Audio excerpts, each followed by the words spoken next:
Hello students, in last lecture we have completed phylum number 8, that is mollusca.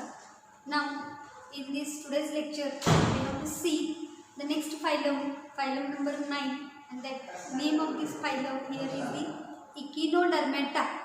The name of phylum is Echinodermata. This Echinodermata word is having two subwords, that is echinos means spines and derma means skin. So here you can see the phylum Echinodermata. Echinos means spines and derma means skins. Commonly the organisms are known as spiny skinned animals. ज्यांच्या अंगावरती काटे आहेत किंवा अंगावर काटे असणारे organisms. जसं आपण अंगावर काटे असणारे प्लांट्स आपल्याला माहित आहेत की अपोन्शिया निवडुंगो, त्याच्या बॉडीवरती स्पाइन्स आहेत. Like opuntia, that is plant, here the animals are showing spiny skins and all the organisms belonging to this phylum Echinodermata are showing spiny skin. So commonly they are called as a spiny skinned animals. The well-known example from this phylum you know, that is a starfish. तारा मासा तुम्हाला सर्वांना माहिती आहे, जो या phylum मधले example आपल्याला सांगता येईल. आणि other examples we have to see here. The starfish is having scientific name asterias. Asterias common name is starfish. Antedon common name is sea lily. Echinus the common name is sea urchin. Cucumaria sea cucumber. Ophiura brittle star. So these are the some examples from this phylum Echinodermata. So here once again, Asterias, starfish, Antedon, sea lily, Echinus, sea urchin, Cucumaria, sea cucumber, Ophiura, brittle star. So these are the different examples from this phylum Echinodermata, which is commonly known as spiny skinned animals. These organisms may be free living or sedentary, and these are solitary, means they are separately living, singly living, but some are sedentary nature, some are free living nature. Okay. Other important characteristic feature of this phylum here, these are exclusively marine, means the organisms of this Echinodermata are found only in the marine water. No one organism is found in the fresh water. So we have to remember this point. And these are organisms are benthoid, means these organisms are present in the sea bottom. समुद्राच्या तळाशी असणारे organism आपल्याला इथे सांगता येतील. The organisms are showing radial symmetry, but the larvae, the indirect development is present here. So larvae are showing bilateral symmetry. जे organism mature झाल्यानंतर त्याच्यामध्ये रॅडियल सिमेट्री बघायला मिळते. पण ज्यावेळेला तो ऑर्गॅनिझम यंग कंडिशनमध्ये असतो, लार्वल कंडिशनमध्ये असतो, त्यावेळेला त्याच्यामध्ये आपल्याला बायलॅटरल सिमेट्री बघायला मिळेल. नेक्स्ट आहे, दीज आर स्पेरिकल, इलॉंगेटेड और star shape. The body of organism may be spherical, गोलाकार असू शकते, इलॉंगेटेड किंवा स्टार शेप्ड आपल्याला बघायला मिळेल. And these are triploblastic coelomate organisms. हे जनरल कॅरेक्टरिस्टिक आहे. 3 जर्म लेअर आणि true body cavities present. So here are some pictures of this examples. This is the Echinus, sea urchin. This is the Antedon. This is Holothurian, Ophiothrix, and this is the Asteria, means starfish. So these are the different examples, and as we have seen, the spine-like structures, काट्यासारखे structures त्यांच्या पूर्ण बॉडीवरती आपल्याला बघायला मिळतील. Next example, brittle star. So this is the brittle star. This is the Antedon.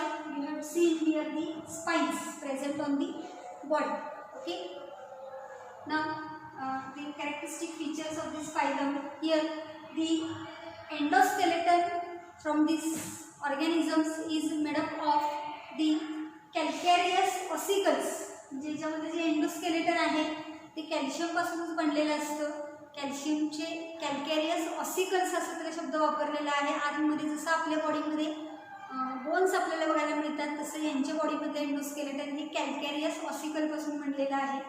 Next characteristic feature, body is covered by a spiny exoskeleton which is made up of calcareous plate or ossicles. तसंच exoskeleton म्हणजे बॉडीच्या वरचं जे skeleton आहे ते सुद्धा कॅल्केरियस plate किंवा कॅल्केरियस ossicle पासून बनलेलं आहे. Both endo and exoskeleton is made up of calcareous ossicle. That is important characteristic feature. Another very much important characteristic of this phylum here, the peculiar characteristic is the presence of water vascular system. Presence of water vascular system म्हणजे वॅस्क्युलर system म्हणजे आपल्याला माहीत आहे की याच्यामध्ये आपण circulatory system म्हणजेच वॅस्क्युलर system म्हणतो. याच्यामध्ये ब्लडच्या ऐवजी काय बघायला मिळतं, वॉटर वॅस्क्युलर सिस्टीम बघायला मिळतं. In which water enters through madreporite. Madreporite म्हणजे काय, अ परफोरेटेड प्लेट, म्हणजे त्या ऑर्गॅनिझमच्या माउथच्या सराउंडिंगला एक प्लेट बघायला मिळते आणि ती प्लेट कशी असते, परफोरेटेड असते. परफोरेटेड म्हणजे छिद्र असणारी. प्लेट म्हणजे डिश, आपले जशी एखाद्या पातेल्यावरती आपण डिश टाकतो त्याला प्लेट म्हणलं जातं, ताट छोटंसं. त्या प्लेटला काय असतात, छोटी छोटी होल्स असतात, छिद्र असतात. अशा परफोरेटेड प्लेटला काय म्हटलं जातं, मड्रेपोराइट म्हटलं जातं. आणि असं परफोरेटेड प्लेटला एक स्ट्रक्चर त्या ऑर्गॅनिझममध्ये प्रेझेंट असतं, त्याच्यामधून काय होतं, पाणी आतमध्ये येतं. अशा टाईपची सिस्टीम जी आहे त्याला वॉटर वॅस्क्युलर सिस्टीम म्हटलं जातं. This water vascular system is used in locomotion, capture and transport of food and respiration. जे याच्यामध्ये स्पेसिफिक बाकीच्या बॉडी सिस्टीम्स ॲबसेंट असतात, त्यामुळे वॉटर वॅस्क्युलर सिस्टीम थ्रूच त्यांच्या बॉडीमध्ये लोकोमोशन कॅरी आउट केलं जातं. त्याच पद्धतीने कॅप्चरिंग द प्रे, भक्ष्य पकडण्यासाठी वापर केला जातो. Transport of food and respiration म्हणजे जे सर्क्युलेशन आपण म्हणतो, फूड मटेरियल एका ठिकाणी दुसऱ्या ठिकाणी सर्क्युलेट करणे, हे सुद्धा काम याच सिस्टीम थ्रू केलं जातं. आणि रेस्पिरेशन, एक्सचेंज ऑफ गॅसेस जे आहे ते सुद्धा याच सिस्टीम थ्रू केलं जातं. त्यामुळं presence of water vascular system is the characteristic feature of this phylum. This feature is not present in any another phylum from the non chordata. त्यामुळे हे पर्टिक्युलर पेक्युलियर सॅलियंट फीचर आहे या फायलमचं. Water vascular system is present आहे in which the water enters through madreporite म्हणलेलं आहे. मड्रेपोराइट म्हणजे perforated plate like structure असतं, त्याच्यामधून पाणी आत येतं आणि पुन्हा पाणी सगळीकडे फिरलं जातं आणि पुन्हा बाहेर टाकलं जातं.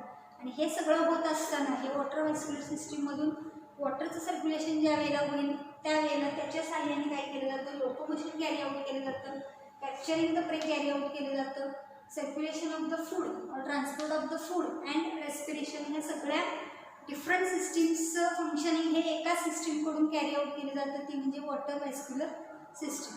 So we have to remember this particular characteristic feature. Next here, mouth is ventrally present on oral or the ventral surface and anus is present on the aboral, that is dorsal surface. म्हणजे जसं आपण बघितलं की organism असा जमिनीवरून चाललेला असेल तर वरची बाजू म्हणजे कुठली डॉर्सल, खालची बाजू म्हणजे कुठली वेंट्रल. आता हा स्टारफिशचं एक्झाम्पल आपण घेतला, हा स्टारफिश असा समुद्रामध्ये असणार आहे, तर त्याची वरची बाजू म्हणजे डॉर्सल, खालची बाजू म्हणजे वेंट्रल. माउथ कुठं असणार आहे, खालच्या बाजूला, आणि ॲनस कुठं असणार आहे, वरच्या बाजूला. ह्याला ओरल सरफेस म्हणायचं, ह्याला अब ओरल सरफेस म्हणायचं. आलं लक्षात? Mouth is present on the oral surface, that is ventral surface, and anus is present on the aboral surface, that is dorsal surface. असं हे कॅरेक्टरिस्टिक फीचर आहे. Next, these organisms are carnivorous, they are feeding on the molluscan organisms. Strictly the organisms are carnivorous, मांसाहारी प्राणी आहेत, and these are feeding on the molluscan organisms. Mollusca फायलममधल्या ऑर्गॅनिझमवरती feed करणारे हे ऑर्गॅनिझम्स आहेत, म्हणून त्याला आपण कार्निवरस ॲनिमल म्हणणार आहे. नेक्स्ट, बॉडी डिव्हिजन्स आपल्याला बघायचे आहे तिथं. ते की ते move about with their arms and tube feet. त्यांची जी हालचाल आहे ती आर्मच्या साह्याने किंवा ट्यूब फीटच्या साह्याने केली जाते. तर स्टारफिश जर पकडला असेल तर स्टारफिशला 5 आर्म असतात. ह्या 5 आर्मच्या साह्याने स्टारफिश एका ठिकाणून दुसऱ्या ठिकाणी जाऊ शकतो. काही ऑर्गॅनिझममध्ये आपल्याला ट्यूब फीट बघायला मिळतं, त्याच्या साह्याने त्याच्यामध्ये लोकोमोशन होतं. त्यानंतर respiration by peristomial gills and papillae. Respiration जे आहे ते गिल्स असतात किंवा पॅपिली म्हणून एक स्ट्रक्चर आहे त्याच्या थ्रू कॅरी आउट केलं जातं. डिटेलमध्ये आपल्याला त्याचं स्ट्रक्चर बघायचं नाही. We have to only remember the organs of the respiration, that is periosteal gills and papillae, through which the respiration is carried out. Next, circulatory system is open type, heart is absent. Circulatory system जसं मोलुस्कामध्ये बघितलं open टाईपचे असते, तसंच इथं open type circulatory system आहे, परंतु heart absent असतं, heart त्याच्यामध्ये प्रेझेंट नसतं. excretory system is absent. Particularly important characteristic feature आहे की एक्सक्रिटरी सिस्टीम या फायलममध्ये ॲबसेंट असते. कोणत्याही ऑर्गॅनिझममध्ये एक्सक्रिटरी ऑर्गन ॲबसेंट असतो, एक्सक्रिटरी सिस्टीम ॲबसेंट असते. Nervous system is simple, it a ring around the mouth and radial nerves in arms. तर हे simple nervous system आहे. स्टारफिश असं पकडलं आपण तर इथं माउथ असणार आहे त्याचं, त्या माउथच्या कडे नर्व रिंग असते आणि इकडे एक नर्व इकडे एक नर्व, अशा 5 नर्व्स आपल्याला तिथं बघायला मिळतात. अशी रेडियल नर्व्स त्या 5 आणि सेंट्रलला माउथच्या सराउंडिंगला नर्व रिंग बघायला मिळते. अशी सिम्पल नर्वस सिस्टीम आपल्याला इथं बघायला मिळते. Next characteristic feature, sexes are separate, sometimes bisexual. Male organism female organism वेगळा आहे, सेक्सेस सेपरेट आहेत. But some organisms are showing bisexual, single organism is having both the sex organ. That is the same characteristic feature as seen in last some phylums. Fertilization is external, development is indirect. Fertilization जे आहे ते काय आहे, external आहे आणि development जी आहे ती indirect development झालेली बघायला मिळते. Through larval stage the development is occurring and they are showing high power of regeneration. जे पॉवर ऑफ रिजनरेशन म्हणजे काय आपण बघितलेलं आहे की जरी ऑर्गॅनिझमचे तुकडे झाले तरी त्यातून लगेच नवीन ऑर्गॅनिझम तयार होण्याची क्षमता त्या ऑर्गॅनिझममध्ये असते. त्याला आपण पॉवर ऑफ रिजनरेशन म्हणतो. असं पॉवर ऑफ रिजनरेशन आपल्याला या ऑर्गॅनिझममध्ये बघायला मिळतं. So very simple phylum echinodermata. Some important characteristic features we have to remember that spiny skinned animals, radial symmetry is present, exclusively marine, showing water vascular system, and excretory system is absent, circulatory system is open type. These are some 5 to 6 important characteristic features from the exam point of view we have to remember, and the remaining all the other characteristics are general characteristics that also we have to remember. Okay, now the next phylum, that is the last phylum from the non-chordata, that is hemichordata. Last phylum from this non-chordata, hemichordata, that we have to see here. Hemi means half and chordata means rod. Means here some notochord like structure may present in this phylum and therefore it is considered as a hemichordata. But some scientists are here saying that in this phylum the organisms are showing notochord. As we have seen, the subkingdom non-chordata is having absence of the notochord. Absence of the notochord आहे म्हणूनच आपण त्याला non Chordata म्हणलेला आहे. परंतु त्यामधला हा शेवटचा phylum आहे की काही स्ट्रक्चर नोटोकॉर्ड सारखं या ऑर्गॅनिझममध्ये प्रेझेंट असतं असं काही सायंटिस्टचं म्हणणं आहे आणि म्हणून ह्याला आपण इथं हेमिकॉर्डेटा असा एक वेगळा फायलम इथं बघायला मिळतो. Examples from this phylum are Balanoglossus and Saccoglossus. Balanoglossus, Saccoglossus, these are the some examples. These are free living or sedentary form, solitary. Same characteristic feature आहे. काही sedentary आहेत, काही free living आहेत, solitary आहेत, singly राहणारे आहेत. They are exclusively marine, living at the bottom of sea in the burrows. हा सुद्धा exclusively marine phylum आहे, present only in the sea water, marine water, and these are present benthic region, means at the bottom of sea in the burrows. समुद्राच्या तळाशी जी माती आहे किंवा रेती आहे त्याच्या आतमध्ये राहणारे हे ऑर्गॅनिझम बरोजमध्ये म्हणजे स्वतःला त्या समुद्राच्या तळाशी गाडून घेऊन त्या आतमध्ये ते गाडलेले आपल्याला बघायला मिळतात, त्याला बरोज म्हणलेलं आहे. Mostly these are free living, but the animals like Rhabdopleura is sedentary. जे सेडेंटरी ऑर्गॅनिझम कुठला आहे, रॅब्डोप्लुरा आहे. बॅलानोग्लॉसस आणि सॅकोग्लॉसस हे फ्री लिव्हिंग आहे, ते आपल्याला लक्षात ठेवायचं आहे. Now body divisions of this phylum here. The body is soft unsegmented and it is divided into 3 regions, that is proboscis, collar and trunk. इथं हेड, थोरॅक्स, ॲबडॉमेन, टेल असं काही आपल्याला स्ट्रक्चर, आर्म वगैरे काही बघायला मिळत नाही. प्रोबॉसिस, कॉलर आणि ट्रंक असे 3 बॉडी पार्ट्स आपल्याला इथं बघायला मिळतात. बॉडी सॉफ्ट असते आणि अनसेगमेंटेड आहे. In general characteristic feature bilateral symmetrical आहे, ट्रिप्लोप्लास्टिक आहे, सिलोमेट आहे. Bilateral symmetry, single median plane divided into 2 equal parts, body division. Then triploblastic 3 germ layers are present. ectoderm, mesoderm and endoderm. Coelomate, mesoderm is completely splitting, forming a body cavity. Okay. So these are the different examples from this phylum. This is the Balanoglossus, this is the Saccoglossus, and this is the sedentary bodiform Rhabdopleuron. हे चिकटून वाढणारे organism आहे. हे दोन्ही free living असे organism आहेत. Elongated body आहे, soft असते. तीन बॉडी डिव्हिजन आपण बघितल्या, प्रोबोसिस, कॉलर आणि ह्याला ट्रंक म्हणलं जातं. इथं पण तुम्ही बघू शकता प्रोबोसिस आहे, कॉलर आहे आणि मधलं जे आहे ते trunk. Tube within tube body plan आहे, त्यामुळे इथं माउथ तुम्हाला बघायला मिळेल, इथं ॲनस बघायला मिळेल. इलॉंगेटेड बॉडीचं स्ट्रक्चर आपल्याला इथं सांगता येईल. आणि हे जे आहे ते सिलेंडरी आहे, आधाराला चिकटून वाढणारं, सबस्ट्रॅटमला चिकटून वाढणारं असं आपल्याला हे ऑर्गॅनिझम सांगता येईल. रॅब्डोप्ल्यूरा असे तीन एक्झाम्पल इथे लक्षात ठेवायचे आहेत, बॅलानोग्लॉसस, सॅक्कोग्लॉसस आणि rhabdopleura. Okay. Next important characteristic feature here, the buccal cavity gives rise to a rod-like buccal diverticulum which is considered as a notochord by some scientists. Buccal cavity म्हणजे जबडा. आपली जशी ही mouth cavity आहे त्याला buckle cavity म्हटलं जातं.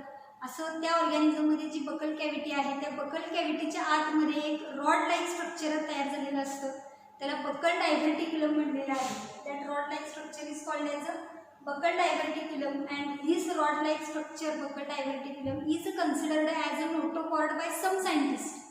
काही सायंटिस्टच्या मते हा जो रॉड-like buccal diverticulum आहे हे स्ट्रक्चर म्हणजेच काय आहे, नोटोकॉर्ड आहे. आणि म्हणून हा फायलम वेगळा केलेला आहे, त्याला हेमिकॉर्डेटा नाव दिलेलं आहे. Okay. So they feed on the micro organisms present in water through ciliary action. तर यांचं फिडिंग जे आहे ते मायक्रो ऑर्गॅनिझम जे प्रेझेंट असणार आहेत वॉटरमध्ये खाली तळाशी समुद्राच्या त्याच्यावरती फीड करतात आणि सिलियरी ॲक्शन थ्रू फिडिंग आपल्याला तिथे झालेलं बघायला मिळतं. सिलियरी ॲक्शन म्हणजे त्यांच्या माउथमध्ये ज्या सेल्स असतात त्यांच्या सिलिया असतात, त्या सिलिया हल्ल्या की ते पाणी आत येतं आणि त्याच्यातून मायक्रो ऑर्गॅनिझम त्यांच्या बॉडीमध्ये आतमध्ये फिडिंगसाठी आलेले बघायला मिळतात. That action is called as a ciliary action. The proboscis helps to make burrows while the entire body brings about movement. ज्या वेळेला ते समुद्राच्या तळाशी स्वतःला गाडून घेतात, जसं आपण अर्थवर्मच्या बाबतीमध्ये बघितलेलं आहे. Earthworm is a soil borrowing organism, जमीन भुसभुशीत करण्याचं काम करतो, कारण अर्थवर्म काय करतो, स्वतःला जमिनीच्या आत गाडून घेतो. तसंच इथं आपल्याला प्रोबोसिस जे स्ट्रक्चर आहे पहिलं, त्या प्रोबोसिसच्या साहाय्याने ते काय करतात, मातीमध्ये असं समुद्राच्या तळाशी खड्डा खणल्यासारखं करतात आणि प्रोबोसिस आत घालतात आणि नंतर मग मच्छी बॉडी जी आहे ती हळूहळू काय केली जाते, आतमध्ये ढकलली जाते. अशा पद्धतीने त्यांच्यामध्ये मुवमेंट झालेली आपल्याला बघायला मिळते. एलिमेंटरी कॅनॉल कंप्लीट आहे, mouth separate opening, anus separate opening, straight or you shaped. काही ऑर्गॅनिझममध्ये स्ट्रेट एलिमेंटरी कॅनॉल बघायला मिळेल, काहीमध्ये यू शेपेड बघायला मिळेल. Respiration occur by paired gills arranged in 2 longitudinal rows present in the pharyngeal region. Gills open by gill slits.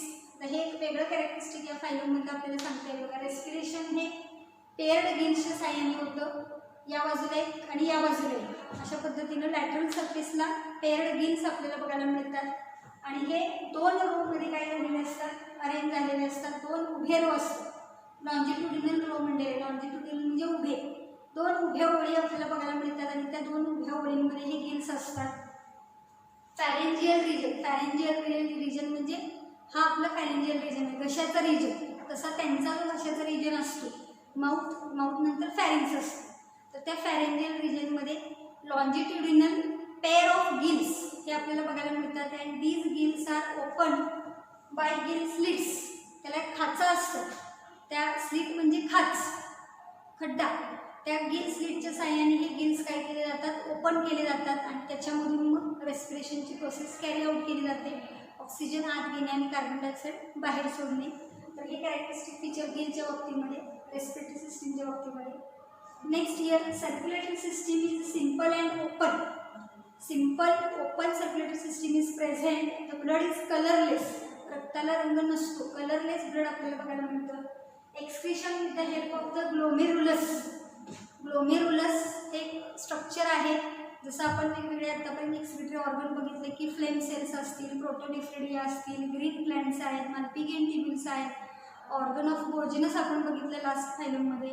तर त्या पद्धतीने याच्यामध्ये जे एक्सक्रिटरी ऑर्गन म्हणून आपल्याला स्ट्रक्चर बघायला मिळेल त्याला ग्लोमेरुलस म्हटलं जातं. त्याच्या थ्रू काय केलं जातं, एक्सक्रिशन कॅरी आउट केलं जातं.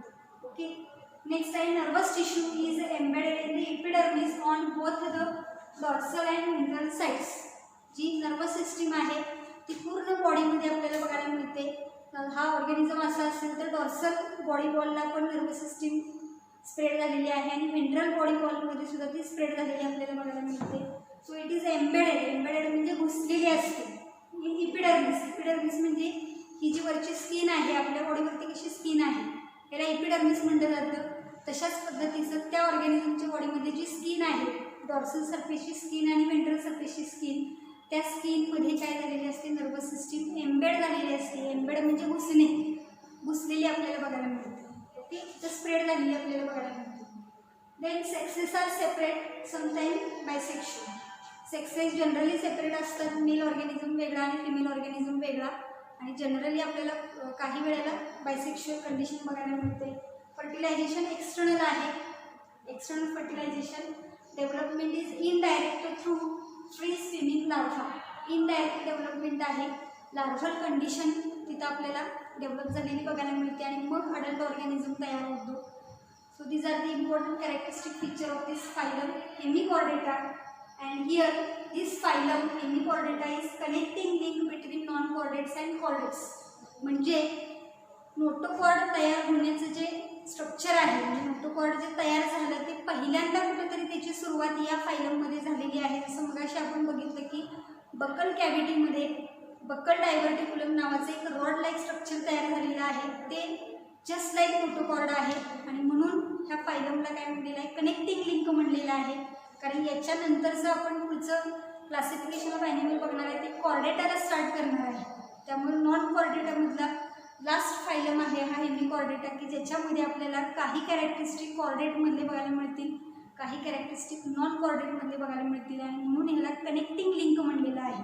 दोन वेगवेगळ्या ग्रुपला कनेक्ट करणारा असा हा ग्रुप आहे. That is called as a connecting link. Okay. So in this lecture we have completed all the 10 different phylums from this non-chordata of the kingdom Animalia. Kingdom Animalia मधला पहिला जो ग्रुप आपण start केलेला होता non Chordata, त्या non कॉर्डेटामध्ये 10 phylum आपण बघितले. 10 फायलमचे examples आणि डिफरंट डिस्टिंग्विशिंग फीचर्स आणि जनरल कॅरेक्टरिस्टिक्स असे सर्व कॅरेक्टरिस्टिक्स आपण स्टडी केलेले आहेत. So once upon I recall the names of those phylum and then we will stop here. So first phylum we have studied here is the phylum Porifera. Second phylum Cnidaria or Coelenterata. Third phylum Ctenophora. Fourth phylum Platyhelminthes. Fifth phylum Aschelminthes. Sixth phylum Annelida. Seventh phylum Arthropoda. Eighth phylum Mollusca.